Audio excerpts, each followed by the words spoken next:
হালা হালা বিয়ে ছাড়া আর কিছু বোঝো না। একটা মাইয়া যে আইয়া তোরে এত সুন্দর আদর করিয়া যত্ন করিয়া ভাত খাওয়াই গেল, সেটা কিছু না। ওরে বেড়া মুই হইলে তো জীবনের এক দানা ভাতও খাইতাম না, ওই ভাতেই মোর হয়ে যেত। হালা হালা ভালোবাসার ভাব বোঝো না, আবার অন্য বস্ত্র ত্যাগ করো।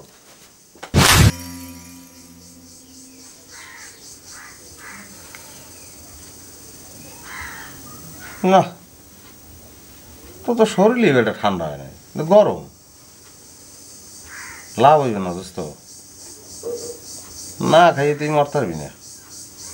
অন্য চেষ্টা করবি নি, আগে লান 20-30 না, বিষয়টা একটা নিষ্পত্তি উচিত না। তুই মরস না, সবাই জিনিসটা নিয়ে একটা কিলোমিটার ঝুলিয়ে রয়েছে না।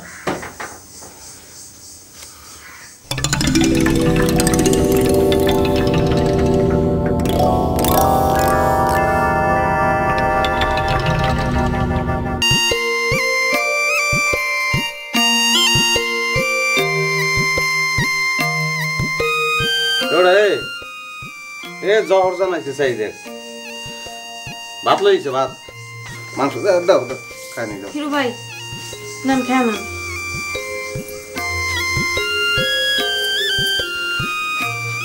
বড়া খা, বড়া খা, গোস্ত আছে। কি হইলো, কথা শুনতেছেন না?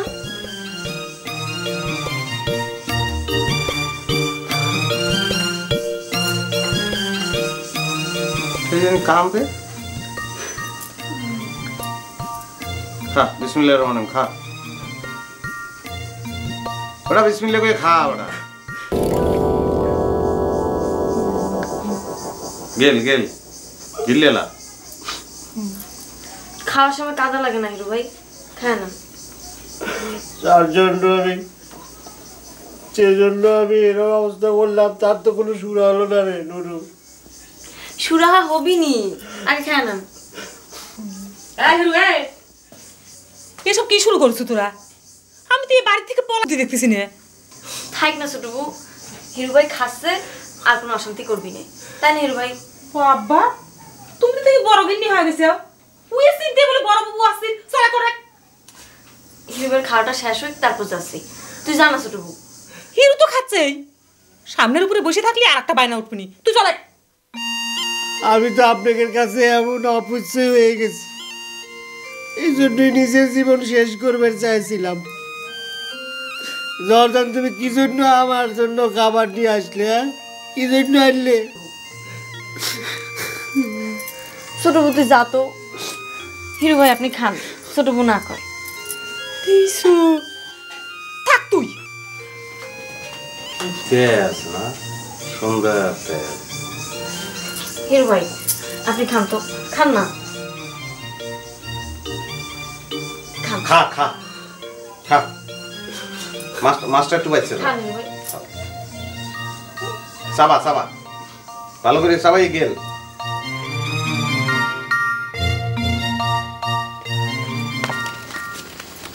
কে রে, জহর কি করে? হিরু কি খাইছে? বড় বাবু, তুমি জহরে যত গেদা চাল মনে করতেছ, ও কলে এত গেদা চাল নাই। ও তোমার চাই তো পাকা গিন্নি হয়ে গেছে। কি কথা যে কইস। আচ্ছা, হিরু কি খাইছে? খাইছে। জহর ভাত দিয়ে গেছে, ওই ভাত কি না খায় পারে? কত নাটকই যার এবারে দেখবো আমি।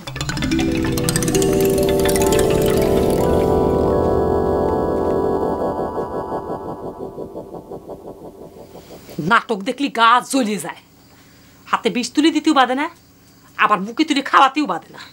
কি হয়েছে গজার, রাগ করতেছ কে? আমি যে কথা কব সেই কথাতে আপনার কাছে রাগ মনে হবি না। কষি যে কি ডাকার জন্য ভাত নিয়ে গেল তোমার শালি। যায় দেখো গা, পারলে হিরুর মুখে ভাত তুলে খাওয়ায়। জর্জান কও কি? তাহলে তো সত্যি সত্যি দেখা লাগে। হ্যাঁ, কি দেখা লাগবি? ওখানে কি সিনেমা বানাইছে? ফালতু লোক করে একটা। চিন্তা করে দেখো, যে হিরু কেউ এক ফোঁটা পানি পর্যন্ত মুখে দেবার পারল না, সেই হিরু নিঃশব্দে জহরের রাতে ভাত পর্যন্ত খেয়ে নিল। খাবি নে ভাত পানি দিয়ে সারিছিলে জহরের জন্য, মনে কর কোনো আশা দিছে, লজ্জাও করে না। একজনে কি এসে ঘরে তুলিছে, আবার আরেকজনে সাইডে সাইডে ভাত খাওয়ায় অভিমান ভাঙাচ্ছে। সেই কথা অবশ্য ঠিক। আবার আর একজনের রাত ধরে ঘুরে বেড়ায় গান শুনে, ওই যে সঞ্জু না কি জানি নাম। হয়েছে হয়েছে, তুমি আবার সুযোগ পায় সহ্য কথা শুনি দিও না। আমার বোন আমার মনে করি আমি সহ্য কথা কবেরই পারি, কিন্তু অন্য কেউ কলি করে গায়ে সহ্য হয় না।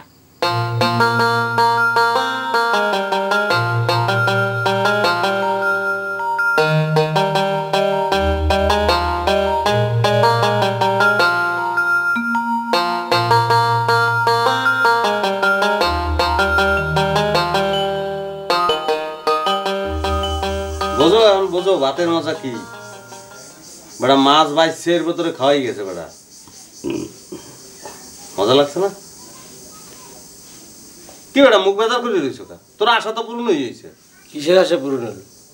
কে তুই কও নাই যে জহরজান নিজেই এত লোক কথা না কইলে তুই অন্ন বস্ত্র ত্যাগ করবি? কও নাই তুই এই কথা? সে তো আমার ভাত ঠিকই খাওয়াই গেল, কিন্তু আমার কথার তো কোনো ফয়সালা হলো না। ওই ভাত তো আমার বিষের মতো ঠেকতেছে রে নুরু। তা বিষ হইলে অসুবিধা নেই বেটা। তোর লক্ষ্যটা ছিল যে তুই মরিয়ে যাবি, মরা লক্ষ্য ছিল না। আর তুই ভাত না খাইয়ে মরতি, আর জহরজানের ভাত যদি বিষ হয় তাহলে বিষ খেয়ে তুই মরলি, অসুবিধা কি? তুই কি মনে করিস যে জহরজান আমার প্রস্তাবে রাজি হয়ে ভাত নিয়ে আসছিল, সে কি আমাকে বিয়ে করবি? হালা হালা বিয়ে ছাড়া আর কিছু বোঝো না না? একটা মাইয়া যে আইয়া তোরে এত সুন্দর আদর করিয়া যত্ন করিয়া ভাত খাওয়াই গেল, সেটা কিছু না না? ওরে বেটা মুই হইলে তো জীবনের এক দানা ভাতও খাইতাম না, ওই ভাতেই মোর হয়ে যেত। হালা হালা ভালোবাসার ভাব বোঝো না, আবার অন্ন বস্ত্র ত্যাগ করো।